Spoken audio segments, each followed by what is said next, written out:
Hello and welcome to another episode of the Fourth Down Fiasco, your go-to podcast for all things football. Brought to you by BetStamp. You know the drill. You can bet $10 at signupexpert.com/fiasco. It's your sports bookie's favorite sports bookie. They've got all your sports bookies all in one place just for you.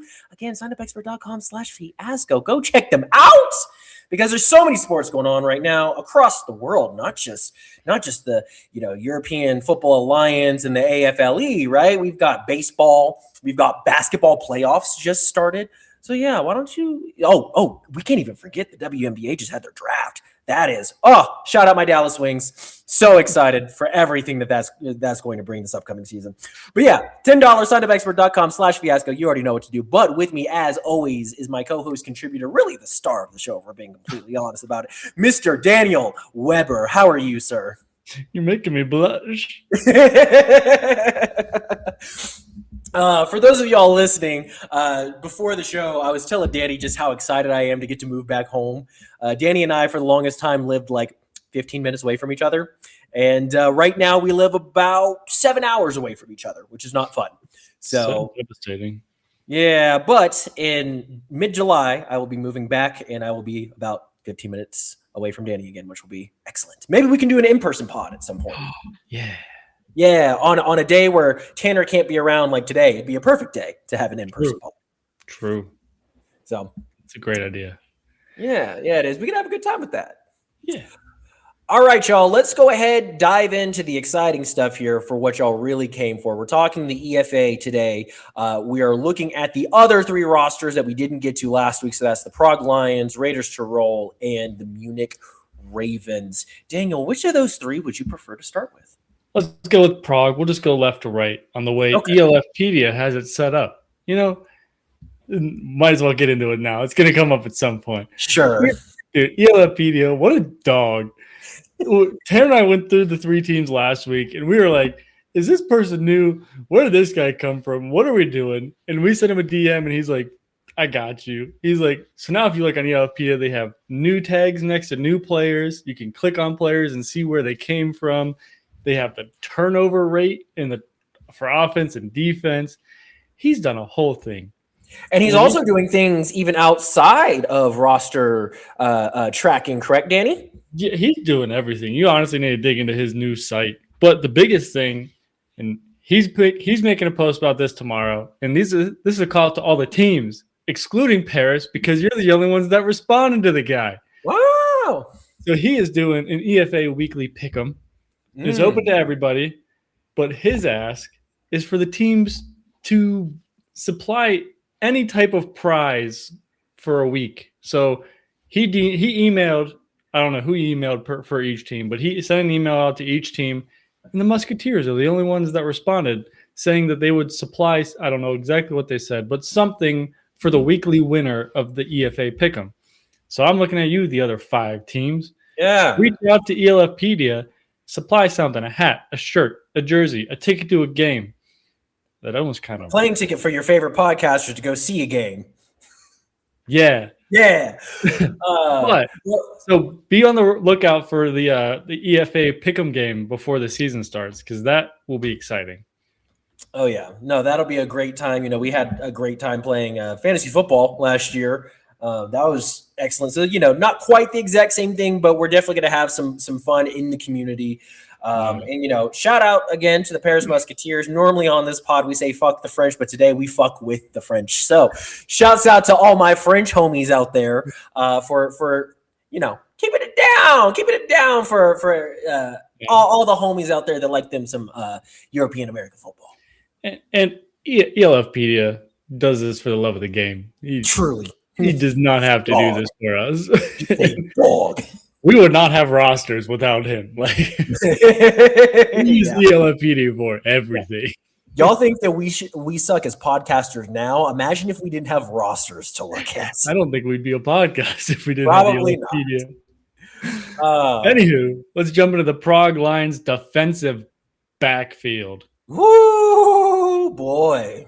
And it with these new green lines, it's revamped. Probably at least half these DBs are new. More than half, it looks like.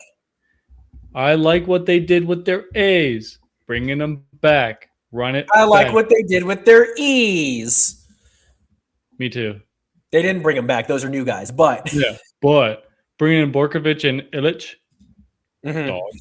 I don't know a ton about Illich, but I do remember Borkovic from last year, and I remember he had some solid times. I know that there was a rough year with the Fairvar and Throners, but I think that was just more of it was the Fairvar and Throners, They threw him a bag too. He was with Prague the 2 years prior, and then he left for Fairvar, got his little experience, and then came back. and of course, the year that he leaves, Prague is actually decent that year, and he's probably like, "Damn, I should have stayed." So Fairvar went 1-11, yeah, or 0-12. I don't remember. So very excited to see Borkovic back on this Prague team. Ken Hike Jr., very excited to see everything that he does. I think that he's just such a dog. Guilford also is a household name too. Glad to see him back. Yeah, I'm glad they're keeping some continuity. What's the right word? Continuity. There you go. English word. Continuity on the A side of the defensive side. But I think bringing in Borkovic and Illich coming over from Prague, so he said, AFLE, not this time. We're going to the EFA. But I think with four of them, along with their homegrown depth, should be – with how you missed it last week, these offenses are going to be high-powered, and your DBs need to handle their own. So as we'll work through these other three teams, or these other two teams after this, you'll see that there's a lot of ease on the DB side of the ball. And it is much needed. And I do want to point out just one particular homegrown. I'm going to butcher the last name. Please forgive me. Hansa Chris. Just doing a little preliminary research on him. He was a part of the Czech national team. So, talking about homegrowns, talking about depth. Anytime that you can bring in someone who is, let's say probably your best starter in the country at least that you reside in. Yeah. That's a good bet to have, especially as a depth piece. So, having him, possibly in the slot be very beneficial. Also adds just some additional depth to this honestly really good DB room. Yeah. And I mean, we've seen other teams struggle to get their best homegrown players. With all the Swiss teams that have been around. Sure. So to be able to actually represent your home country at the highest level, that's good. Rad. But here's my worry, and this is our incompetence of podcasters as well, is their linebacker and defensive line core might struggle. Especially that defensive line core. Yeah, and we said that a lot last week. The defensive lines, there was one team that had a solid defensive line, but other than that, they were a little lackluster. And Arthur Kingdom did leave for the Madrid Bravos. However, the Madrid Bravos are not around anymore, as everyone knows, and he is yet to re-sign anywhere. So hopefully he can come back as a homegrown and help that linebacker core, because defensive rookie of the year last year. Words are hard today. Would be great to help kind of not lead, because he's probably one of the youngest ones there, but develop that linebacker core and keep it from getting torched. Sure. And, I remember from last year as well, it was the Prague offense was so exciting, especially like with Willie P and all of them, just in the amount of trick plays and, motion and everything else that they had going on. Like they really had something special on offense, but their defense really struggled at times. And it wasn't that, there's a difference between, when teams struggle and it's because they just don't have competent players. It's not that I don't think that they have competent players. Their players just aren't big enough. Their defensive line last year got bullied quite a bit. And, based on what I'm looking at right now, it looks like they have the exact same defensive line returning. And it looks like aside from one Adam Sebschik. This is when we need Tanner. Yeah, to really help us out with our European names. But, basically the same linebacker and defensive line core coming back. And where they had the hardest time last year was with, the run, any type of underneath throws where people can get out into space. Any teams that had any type of good tight end play, that's where they really struggled. And so I do have some worries that we're not using at least one E tag somewhere in this bunch. I understand you want to keep your A's in the defensive back room, especially with how high powered these offenses are going to be, especially with how gunslinging these offenses are going to be. That's a fine decision, but you should at least have a couple of E's somewhere, either on your defensive line or in your linebacker core. And in my opinion, it should be on your defensive line. Yeah, it's an interesting approach. We know a lot of teams. Even Matt, he is against using any A's or sometimes even E's on your. I don't know if he's ever said E's, but A's on your linebacker and defensive line core, excluding a certain few handful of players, as in Kyle Kitchen and what's the linebacker from Frosloth that just Wentland, AJ Wentland. And I'm probably missing another name, but 9 times out of 10, you'll see 2 A's on your DB side. But it is interesting not seeing another E anywhere else. Especially, if you're a German team and you don't have an E on the defensive line, that's fine because your homegrowns are basically just free E imports because they're so good and there's just so much talent in Germany. But if you're outside of Germany and you don't have at least one E on that defensive line, it can get a little spicy. So we'll see. Yeah, but hopping over to the offensive side, I think Prague is kind of taking like a Cincinnati Bengals approach here. If you score a lot, you just need your defense to stop one time. I mean, dude, this offense, especially now that they have Henderson at QB, going to be nuts, dude. Henderson and Willie P. Yeah, and no knock to Smith last year, but they were a quarterback away from being a very good offense. And they brought back most of their offense, revamped their offensive line with I was just about to say imports. So you're wondering where they win. It's all to the offensive line. Because give Henderson some time, let Zuzelka run, and let Willie P be Willie P. Well, and, I will say I was just complaining about how they didn't have E imports on the defensive line, but it's because they used the 4 E imports on their O-line.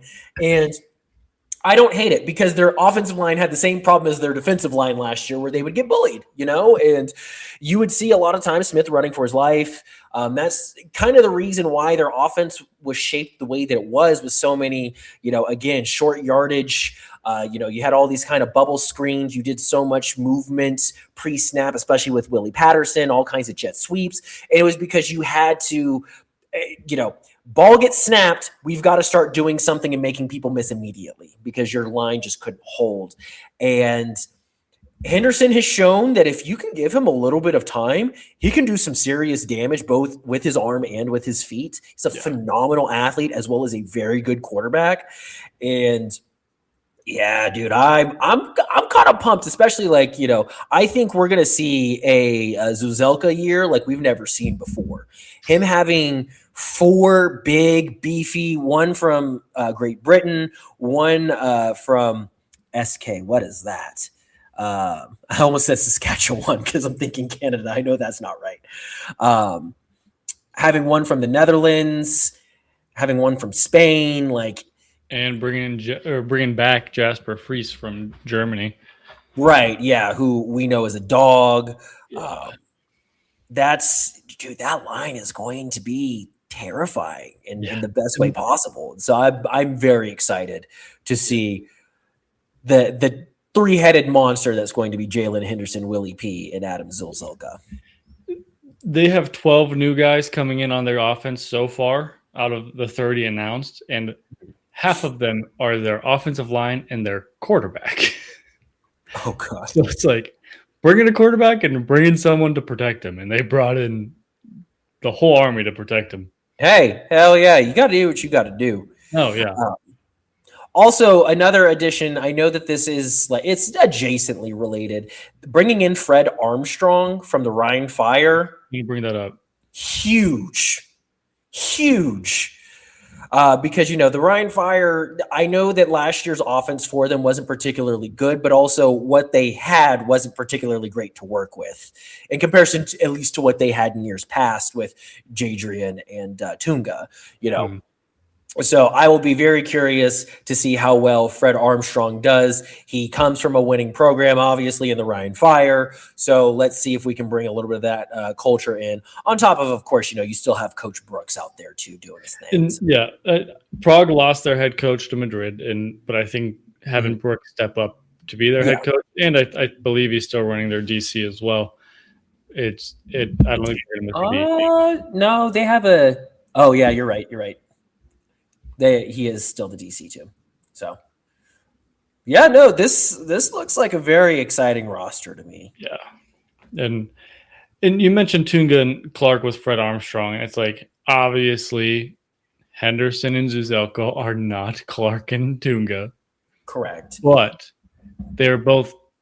Now there's only 6 teams in the league, but top 5 in ELF from last year. So you're still working with very good players. It just happens to be Clark and Tunga are here, and everyone else is here. Well, and to give Henderson and Zuzelka some credit, Henderson is a better athlete than Jadrian from what I've seen, at least the eye test. I don't know 40-yard dash times off the top of my brain or anything like that. I would be shocked if Clark beat Henderson in a 40-yard dash. Exactly. And while Henderson is not the arm talent / field general that Jadrian is, he's still a dog. He's still a damn good quarterback. He is still a freak of an athlete. He's still a massive human being, So if you're a coach and you're, given this brand new shiny offensive line with a bunch of big boys, a bunch of beef up front, and you're being told, hey, you've got a Cam Newton-esque individual in Henderson who fast, athletic, shifty, can make a deep throw when needed. Dude, I'd be excited. And then again, with Zuzelka, I really do think that we're going to see a whole different version of him with this new offensive line. No, I agree. And I really hope Zuzelka has another breakout year. And I'm worried about stats just because of how powerful all these teams are. Like, it's just going to be a bloodbath. So, like, I feel like everyone's everyone's stats are going to be a little compressed. So, like, when we think about last year, you had your bottom 4 teams that everyone just padded stats on. But there's no doing that this year. There's no free 150-yard games for Zuzelka or 500-yard games for Clark. Like, if you're doing that this year, something happened. Yeah, there's no lining up against the enthroners, or RIP my Barcelona Dragons, but like those types of teams that have to self-relegate because they've got too much shit going on. This is the 6 teams that are in the EFA are all at this point strong programs now that Prague has really kind of dug themselves out of the hole that they had created way back when. And dude, it's gonna. Yeah, I'm with you. If there is a game where, Jadrian goes off for 500 yards or, Zach goes off for 200 on the ground, Zuzelka goes for 300, whatever that looks like, I'm going to have some questions. Yeah. Someone did not prepare correctly. Yeah. Well, cool. Do we want to move on to Raiders Tirol?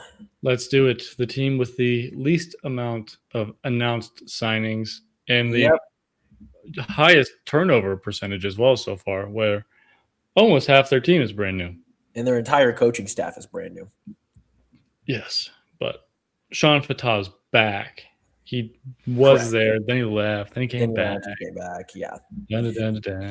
And that'll be a good, he is a solid coach in this league. It'll be nice to have him around.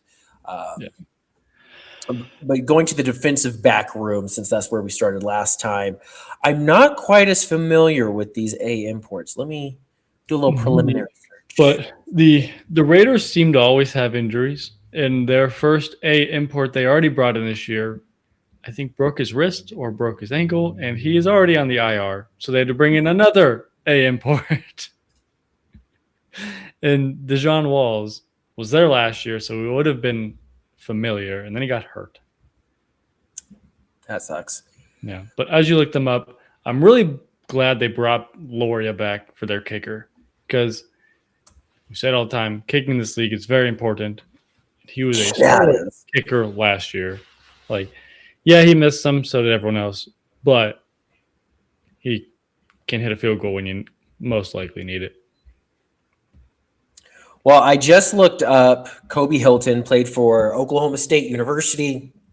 Looks like he didn't get a ton of playing time, only played 3 years. His final year, he did have an interception, a couple pass deflections. But again, it doesn't look like he took the field a ton. But I will say to be on any D1 school and then going to the ELF, this is normally that stuff does translate pretty well. As long as you actually take it seriously. Exactly. Yeah, you don't do Italia Tagovailoa and think, oh, I'm about to be the best ever, and then throw a pick six as your first. Oof. Yeah. But yeah, I'm surprised they both areas went DB, and we're going to see it pretty much every team. Yeah. I'm looking up Jaron now. Okay. So he played for a smaller program. He played for the Assumption Greyhounds, which I have no idea what Assumption University is.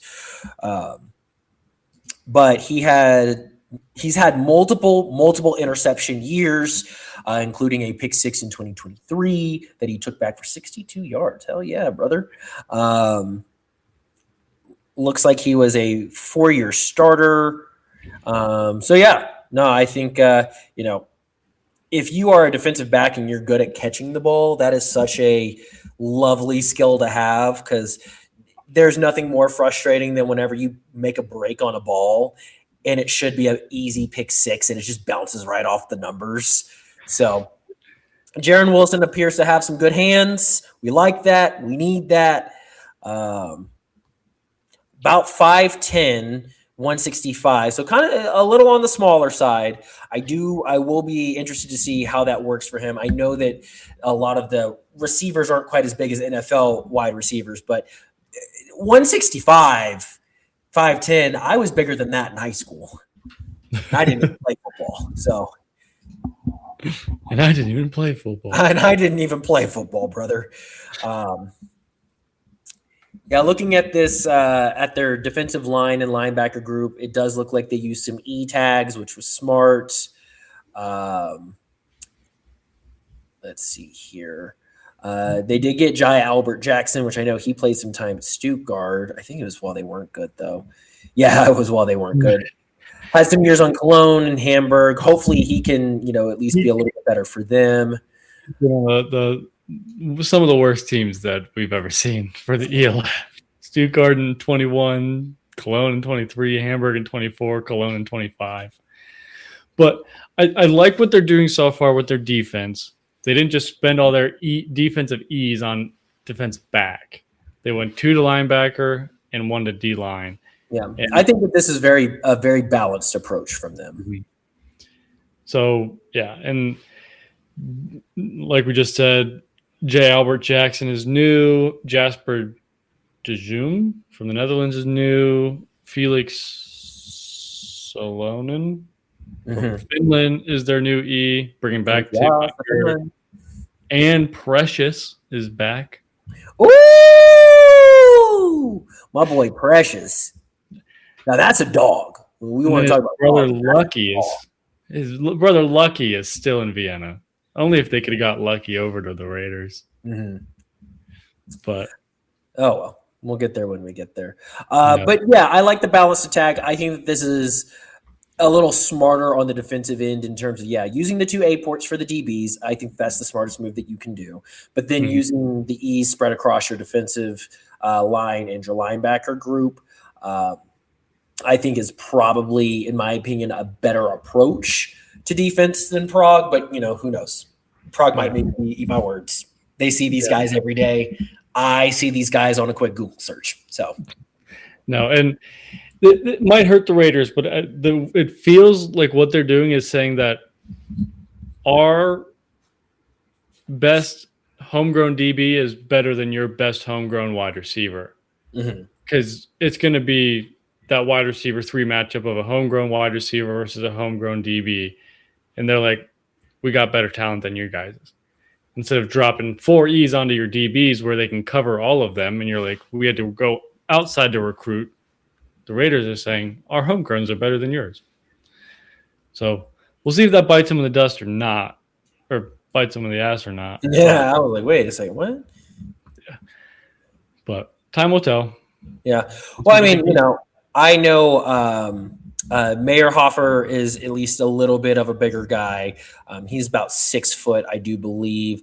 I don't know what 86 kilograms is to pounds, so that's going to be a little, but it is 190 pounds. Oh, 190? Oh, yeah. Okay. Yeah, line him up in the slot. Okay.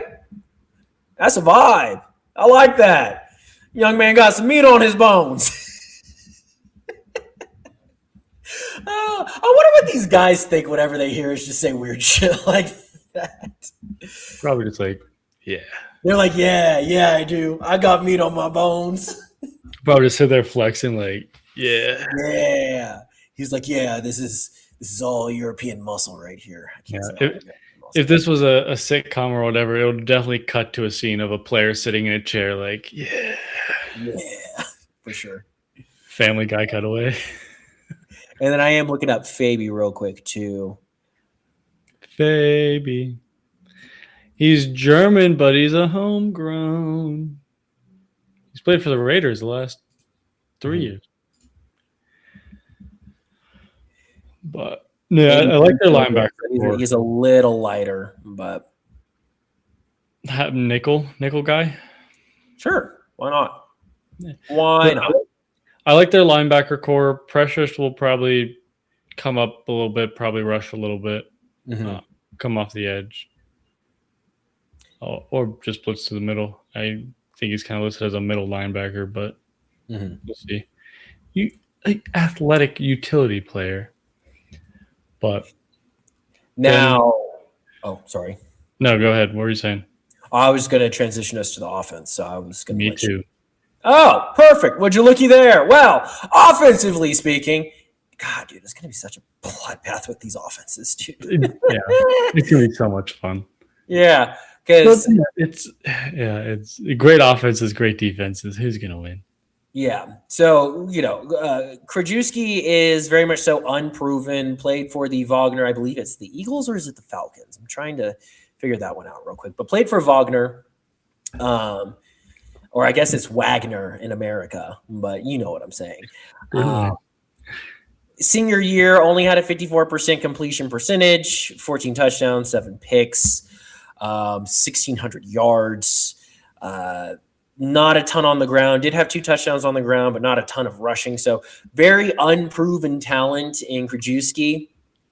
And I do remember whenever we were doing the quarterback carousel episode or whatever that we always do, I remember talking about him and being like, he's the one that I am the least sure about. Yeah. I was like, I feel like a lot of these other guys are going to translate really well. So that is the one area that I'm worried about. But last year, they made it work even without a quarterback because of Lucas Hasselvanter, Tobias Benatti, our boy Platzgummer was out there. They just had all kinds of just weapons. The running game was just stupid. And then, 1 in every 5 plays, Hasselvanter or Benatti would throw a touchdown pass because nobody would expect it. That Army offense was fun. Yeah. And, it worked. They're bringing in Cruz, which that's huge. So they lost their homegrown tight end.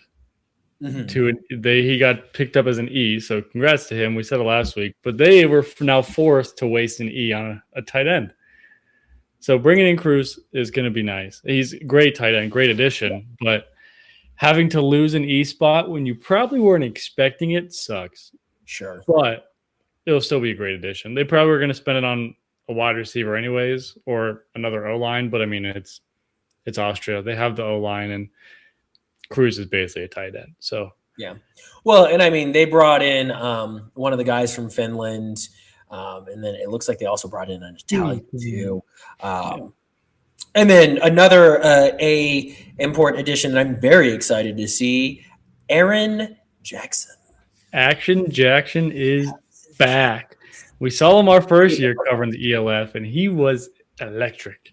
We missed him last year because of the whole contract bogus crap.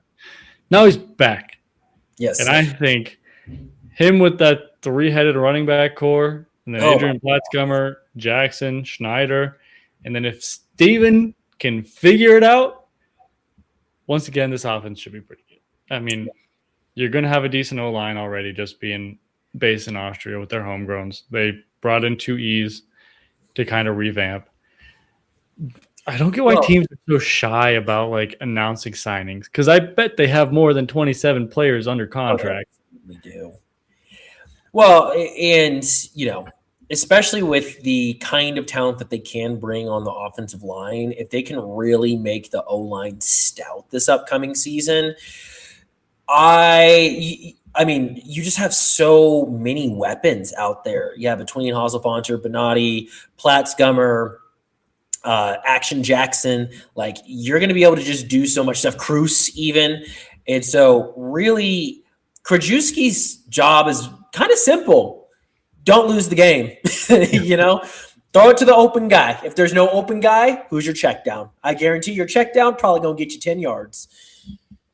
Maybe not with these defenses. Yeah, it might get you 15. I don't know. But no, hold on. Let's see. There's a offensive impact board from ELFpedia. Let's see the Raiders' impact from last year. So they averaged 363 yards of offense. Their quarterback rating somehow with their carousel was a 91.5, which is actually wild. Yeah. But when you don't throw very much, it's not. Sure. Yeah. But because they had out of their 4,300 yards, 2,300 of them were rushing yards. Just over 2,000 were passing. 32 of their touchdowns were rushing compared to 22 of their passing touchdowns.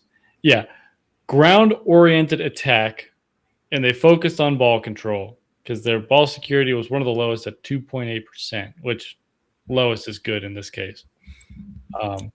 Honestly, the thing that if I am Raiders Tirol and I want a recipe for success each week, as long as that defense can hold, as long as what we're thinking in terms of having your E imports on your defensive line and your linebacker core being actually effective in this situation, dude, you can play old school smash mouth football, run the clock to shit, just run, play action pass, run, play action pass. Just keep spamming it. Because if you're good at that, there's no way to stop it. And that's, and that was always the frustrating thing about having to play against like a Tunga, was because you just knew, all right, he's going to get 5 yards on this carry.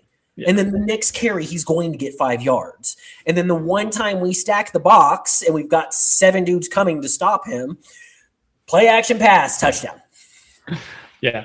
And what's even worse, Tunga's just a robot anyways. He played every single snap, it seems like. But it's like, if Halsvanter gets tired, you throw in Benatti. Yeah. Benatti gets tired, you throw in Tonko. If he gets tired, you go back to Halsvanter. What do you I mean, hell, you can even have a couple jet sweeps with Jackson as well. It's just the running game. It's like you throw in Jackson. And I think Krajewski is a great quarterback for that system. Mm-hmm. It's like, let him just manage the game. Not win you a game, just manage the game. And if he needs to win you a game, I don't know much about him. He might be able to. Like, if he needs to throw a pass, he can throw a pass. Like, he got signed for a reason, so they see something in him. We just have to see it. We're not the ones scouting him.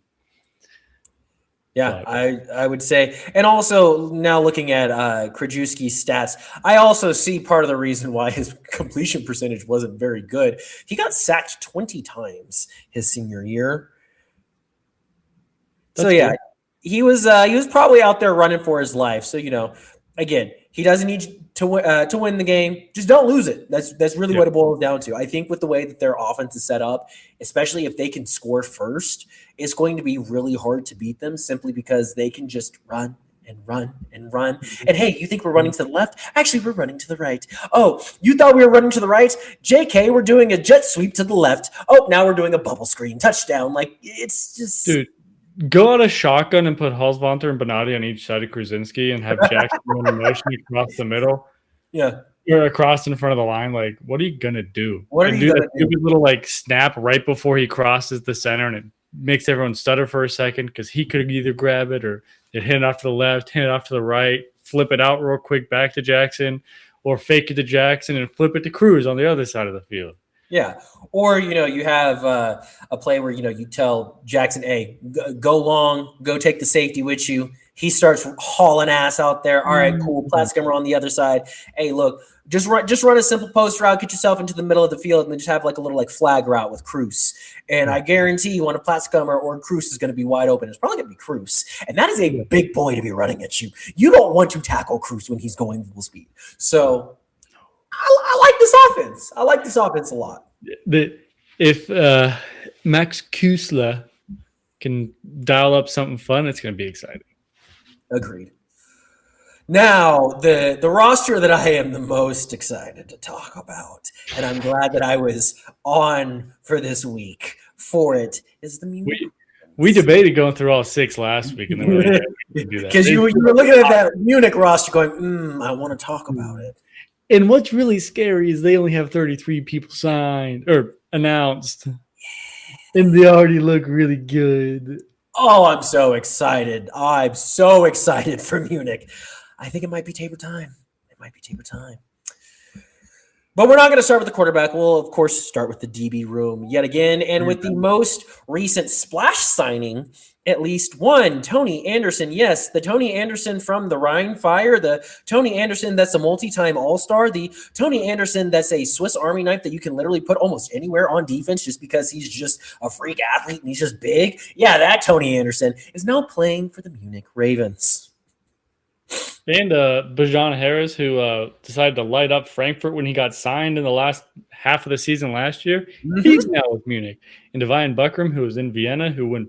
I was just about to say... Yeah, who was with Vienna, so if he's good enough to be in Vienna, he's now with them as well. It's so they did not keep a lot of their imports on their defensive backside, except for one of Christoph Nitzlander. Which... Yeah, it's solid to bring he's him good. back. He's good. He was a part of a very good Munich Ravens defense last year. He was there the previous year, and he was there the year before that. Yep, and it seems like he knows the system. He works well in the system, keeping him. But yeah, this DB room is disgusting. Yeah, absolutely putrid in the best way possible. It was my favorite DB room until the Nordic Storm decided to bring Maceo Beard back from the United States. Oh, no, man. Have you looked at their updated DB room? Yeah, let me go look at the entire updated Nordic Storm. You missed it last week. They got Luke Glenna, Khalid Adisa. Oh, yeah, and they do have Mitch Wilson Fettig. Ferreira, Marcelo Beard, and Mitch Fettig. I forgot they had Mitch Fettig. Oof. So, yeah. Yeah, and they're one of those teams that they don't need imports for their defensive line. And they're bringing back Dyrendal, excuse me. Yeah. Oof. Ludwig Myron is not new. That's a mistake. He's been there. Yeah, but I knew that. That's why I didn't call it out. Yeah, Myron was great last year.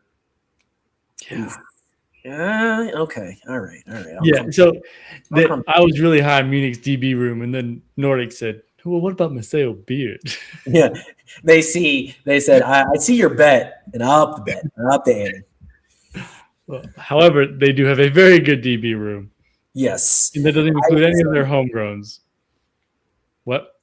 I was just gonna say, I would say at least out of the ones that we've looked at today, this is the best DB room. But even probably second best. And they could have tried to one up Nordic, bringing in another E, but instead they went out and got Alex Reich. From Kansas in Edmonton. Yeah, who played in the NCAA and the CFL, who Jamal has been patiently waiting for to come overseas. And Munich is the one who brought him over. So bringing him in with that linebacker core is going to be really good. Sure. And also, too, let's not forget that they're bringing in Mabala, too, who is a part of that championship-winning Stuttgart Surge team as well. If you click through here, a lot of their new guys all came from Stuttgart. All their new homegrowns, Stuttgart. And we'll get to the biggest one in a minute. Oh, yeah. But I was talking to someone this morning. Their import on their D-line, apparently they're trying to get as a homegrown, so that is why they currently have 7 E's. Gotcha. Okay. So he has been with Munich since the inception of Munich. Mm-hmm. But I think they're trying to figure out New Zealand, things here. Yeah. So if they can't get him as an E, I'm really curious to see who they do have to cut. Or if they can't get him as a homegrown, I'm curious who they will cut. Right. Dude, I am digging this linebacker core right now. Nasri, I remember him being pretty solid last year. Yeah, Rake is someone that Jamal hasn't shut up about. Mubala came from the Stuttgart Surge as well. Was part of that championship team and was a part of Stuttgart for the past 3 years, which, they were great all 3 of those years. So he's used to the winning culture. And we've talked before about sometimes, even though that's not a counting stat, winning and being a part of a winning team does matter when you go places. Like culture when you leave a winning team and go to a crappy team, the whole culture internally is just different. Yeah, it's changes are required. Yeah. And it looks like they've also brought back quite a few of their really good defensive linemen as well. So and like we said, they still only have 30-something players announced. Like their whole linebacker core, even from last year, is not even re-announced yet, which I'm assuming they're coming back because I haven't seen a lot of them sign elsewhere. So expect their defense, who was pretty solid last year, to be even better this year. Yeah. Which now takes us to the offensive side of the ball. Yes. A very scary place if you are facing against these guys. Yeah, especially with bringing in 2 British offensive linemen and bringing in Worthman again. Because he started in Stuttgart, went to Munich, went to Stuttgart to get a ring, and then said, I'll come back to Munich. Well, and I'm also thinking, too, you brought in the best European wide receiver. I was going to wait for that one. But Full stop. Sorry, I love me some Luis Geyer, okay? Who doesn't love Geyer? Yeah, you go out and snag Geyer still as a homegrown when he could have probably caught a bag elsewhere. Yeah. And you're bringing back Malik Stanley, who had a solid year last year. And I think this year he's going to have an even better year because he'll actually have somebody else lined up on the opposite side of him to take. I mean, he got double teamed so many times last year. And not just one guy. They're bringing back Sixton Dragon, who was with them, left for Madrid to be an E, and is now coming back as a homegrown. And got cooked out there. I know Malik Stanley has some allegations surrounding him, but he's still good. He's still good. And, that on top of the fact that you have Okonkwo coming back as well as Eichhorn coming in. Philip Squared, brethren? Dude, if they don't get T-shirts with their faces on it, like a Philip and Philip law firm or some shit like that. Yeah, Philip and Philip. It would be Philip, and Tabor, right? Get the 2 tight ends and the quarterback, the 3 associate law firm. Yeah, because one has to throw to the Phillips, so it's sure. Yeah, or Philip. Russell, we need you to legally change your name to Philip for just a game, just for a game. But no, yeah. Okonkwo, he won a unsung hero last year too. Mm-hmm. And then you bring Eichhorn in, who obviously was behind Miranda and Stuttgart, but still a great tight end. Yeah. And, you can never have too many weapons on the offensive side, especially since they're not having to use any E-tags for those guys. That's great. And then, one of our favorites, Justice Seelig. Bro, it feels illegal, but I don't know how. Like, especially because they have Justin Rodney already. Yeah. It's like, you didn't need Geyer, but you did it as a homegrown. You didn't need Dragon, but you did it as a homegrown. You didn't need Seelig, but you got him as a homegrown. It's like, no, you have Justin Rodney and Justice Seelig. Dude, and come on, change your Justice. Just switch to Justin. Yeah. Justice and Justin. Justin and Justice. That's another law for me. Just squared. Dude, all right. EFA, give me merchandise and licensing. We'll make you some merch for Philip and Justin and Justice. Yeah, dude, I am so high on this Munich Ravens team. And I mean, yeah, I'm just looking at how stacked this offense is. And something, we were just talking about, something that they can also do, and do to an even better degree because they have the better players, is they can play that Alabama football. Hey, we're going to go score a touchdown real quick. And guess what? Now we have Justice Seelig and Justin Rodney lined up side by side next to our quarterback. Where's it going to go? Who's it going to go to? Oh, actually, JK, neither one of them is going to go to Luis Geyer on an end round. I understand, in the NFL, you have your RB1 and 2, and you never see them line up next to each other on the quarterback. There's always we have to throw one of them out there at a time. It's like, why? It's like, you don't have to. Yeah. But in the ELA or EFA, you have the chance to. You get to be fun as an offensive coordinator. Just cook up some plays, because most of these homegrowns, maybe not from the German teams, but they're not reading trick plays as fast as NFL guys. NFL guys, they see a trick play, boom, they're most likely on it. It's like any of us would be tripped up on it too. We'd be like, all right, where the heck that ball go? It's like let them just run the option, run some screens, basically. Yeah, you can have a 2 running back set, dude. They could have a 2 tight end set as well and do some nasty stuff with that. They can offload to a strong side with both of them and do all kinds of crazy shit that way. Malik Stanley's a big dude. Have a strong set with your 2 tight ends and Malik Stanley on one side, and then just run the ball that way. Yeah. Or pitch it to him. If there's no space, have him throw it to one of the 3 wide receivers out there. Yeah. And dude, I hope we remember the play calls we're calling here, and we're watching a game where that Leonardo DiCaprio meme where he's like, oh, yeah, we did that. Well, I trust if there's any coach in this league that I trust to get the best out of their players and do some crazy shit, it's Kendall Allison, dude. No. I love that on his coaching staff there are no OCs or DCs; they're all just assistants. Yeah. There's probably an OC that somewhere in there, but I'm sure that there's somebody who manages like an OC manages, because you have to have that in order, as a head coach, in order to have the time to do the things you need to do. But I like how Kendra's like, nah, I'm calling the shots. It is me. It is me. And you know what? He's damn good at it. So I'll let him go on with his bad self. So and Kendra Ellison, I met him in September, and it's still it's just still the stupidest story about my dad. It's like Ellison was. Did I talk? I feel like they were friends or whatever. Yeah. They were just sitting at the bar together, just talking. They're like, "Oh my goodness, we're both from the U.S." Da, da, da, da, da. Ellison just never told my dad that he was the coach of the year until he won the freaking award.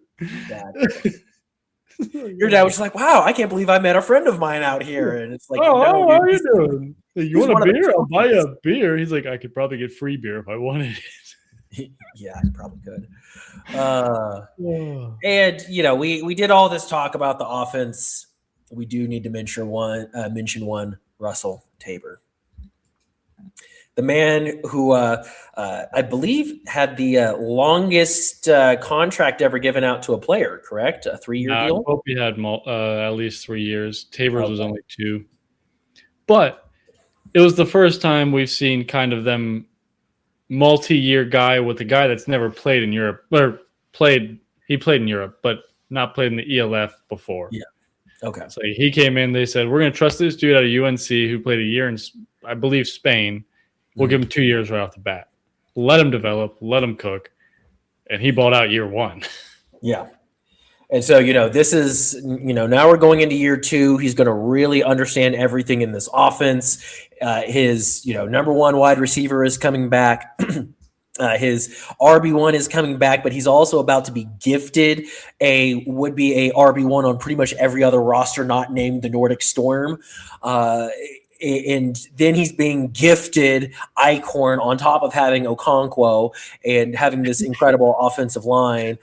And you didn't even mention Geyer or Dragon during this. Yeah, exactly. And then you're bringing in the best European wide receiver, as well as a guy in Dragon who last year, if he's open, he could do some stupid shit because there's going to be so much focus on Geyer and Stanley as is that, Dragon's going to get his too. And they're bringing back Marvin as well, and then they haven't even announced the rest of their wide receiver core. They're in Germany. They're lucky. They got a pick of the litter. I need, and this is no disrespect to our friends, Glenn and Jadrian, but I really need this to be the year for the Munich Ravens. I need that Tabor time. I mean, right now, the way it looks, barring injuries, if everyone stays healthy, it looks like it'll be a Nordic Munich championship game there. It's going to be at the end of the year. And the best thing is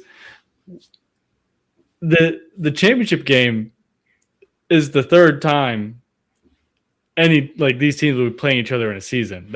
Everyone has to play each other twice. Yeah. Then the playoffs, you have to play that team a third time. Then you have to play the championship team a third time. There's no hiding anything. Oh yeah. It's divisional football. You see it with the Eagles and Giants and the Commanders. I see it with the Ravens, Browns, and Steelers. It's just hard knock football. It's going to be a bloodbath. Yep. These third games are going to be brutal. Yeah. Oh yeah.